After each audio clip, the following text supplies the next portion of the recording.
Hello guys, সবাইকে শুভ সকাল। Coffee খেয়ে যাত্রা শুরু করলাম প্যারিস থেকে 120 কিলোমিটার দূরত্বে অর্লিন সিটি। এই মুহূর্তে আমরা আন্ডারগ্রাউন্ড মেট্রোর ভিতরে আছি। মেট্রো 7 নাম্বার চড়া শেষ, এখন আমরাও গিয়ে উঠবো 5 নাম্বার মেট্রোতে। আজ আপনাদেরকে দেখাবো সুন্দর একটা আকর্ষণীয় ও ঐতিহ্যময় শহর অর্লিন।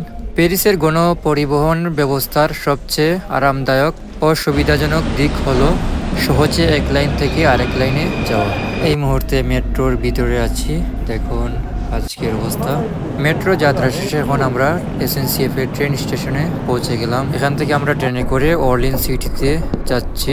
ব্যস্ত নগরী প্যারিস ছেড়ে ট্রেন যত এগুচ্ছে ততই দেখা যাচ্ছে ফ্রান্সের সুন্দর গ্রামাঞ্চল আর সবুজ মাঠ, আর সবচেয়ে শান্ত পরিবেশ হলো গ্রামগুলো।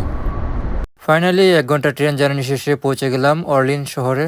এই শহরটি বিশেষভাবে পরিচিত জোয়ান অফ আর্ক এর ইতিহাসের জন্য। প্রথমে এলাম অর্লিন ক্যাথাড্রেলে। এর বিশাল স্থাপত্য আর সুন্দর নকশা সত্যিই মুগ্ধ করার মতো।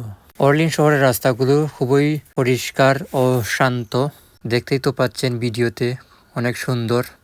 এক সপ্তাহ বৃষ্টি, আর যে সময় মেঘ আর তুফান দিব ফাটাই দিব। পুরনো স্থাপত্য আর আধুনিক জীবনের সুন্দর মিশ্রণ চোখে পড়ার মতো।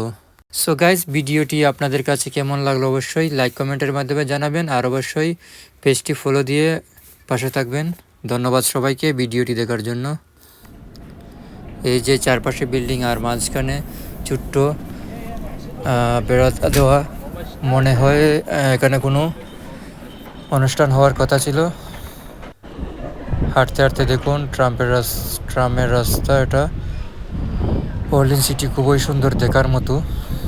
অবশ্যই এখানে আপনারা ঘুরতে আসবেন। প্যারিস থেকে প্রায় 120 কিলোমিটার দূরত্ব।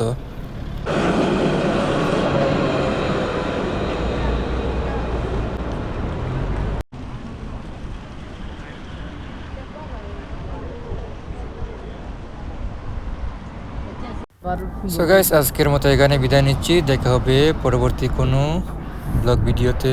বাই।